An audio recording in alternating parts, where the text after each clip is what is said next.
Now, the relatives of a group of medical professionals arrested in Bahrain say the medics have gone on hunger strike. They were arrested earlier this year at the beginning of the crackdown on pro-democracy protests. Charles Stratford reports.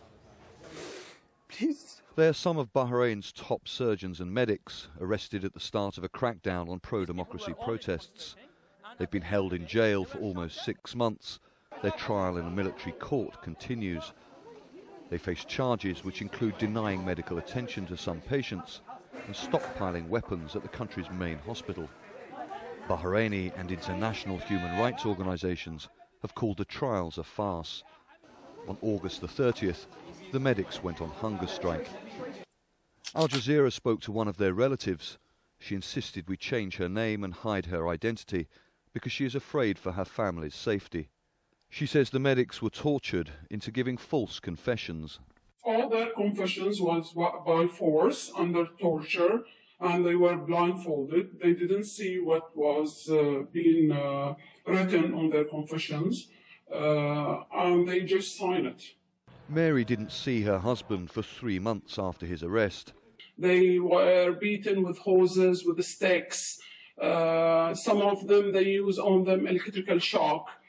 A spokesman for the United Nations Human Rights Chief says, "We stress that civilians must be tried in civilian courts and that every detained person must be charged with a recognisable criminal offence with adequate access to a lawyer."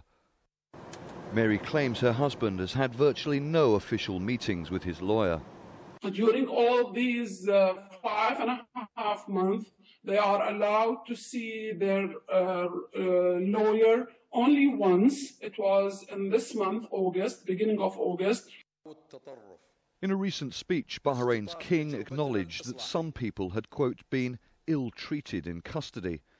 He set up what he describes as an independent human rights commission to investigate thousands of claims of abuse since the crackdown began. Members of that panel have visited the detained medics in jail on a number of occasions. Mary says they promised to be at the last court hearing on August the 28th, but they never showed up. She says the medics will continue their hunger strike until their demands are met. They want fair trial, okay, and they want a repeat of the interrogation, so the truth will appear. There are now fears that witnesses for the defence, who continue to work at the hospital, which is now run by a military administration, may be stopped from giving evidence at the next hearing, scheduled for September the 7th. Charles Stratford, Al Jazeera. Well, Adel Al-Mawada is chair of the Parliamentary Foreign Affairs, Defence and National Security in Bahrain, I beg your pardon. He says the medics will get a fair trial in a civilian court. They will have their lawyers and they will have a civil courts looking to their cases. This everybody knows, is written in the media, the king has said it, and I don't think more than that can be assured. They should thank God to be in Bahrain. If they made this in England, you will know what has happened in England and how they dealt with it. Well, let's talk now to Khalil Al-Marzooq. He joins us now live from London. He's a former deputy chairman of Al-Wafaq, the main Shia opposition group in Bahrain.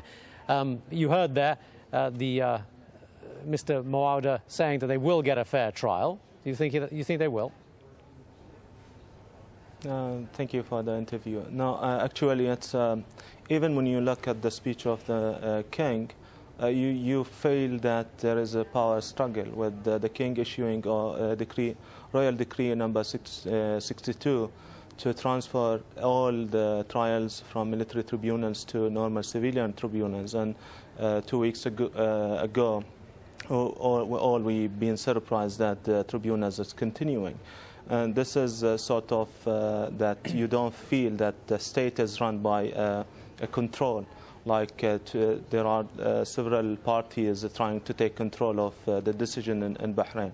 And talking about fair trials in Bahrain, this is not happening, especially in the 5-6 months when people, especially when the medics were brought to the first trial with their pajamas. They don't know even they are being tried. They've been picked up from the jails to the trial rooms without knowing that they are going to the trials, and they've been put in under the sun, which is very hot, for 45 minutes. And only when they get into the trial rooms, they discover that they are being tried. And the first time they met with their families and their lawyers was on 2 months ago. So this is the sort of trials they're talking about. If we're talking about fair trials, is that from the day one or even after a few hours or few days, you have to reach to your family, you have to reach to your lawyer, you have to speak to them independently without oversight from the security, but all of this is not there. We've heard that decree to transfer with the pressure from international NGOs and administration, that these will be transferred to civilian trials. All of a sudden, we found ourselves back to square zero when these people, the medics, and as you said, the topmost professionals in Bahrain, being tried with military tribunals. This is against the Constitution of Bahrain, which is Article 105, saying that civilians should be tried in civilian courts, and only military. Can you very quickly give us a quick, big picture idea of what is happening in Bahrain? As you know, we and the foreign media are not allowed in. Is there any hope of further talks between Wafaq and the government? Any chance of conciliation, some kind of an agreement?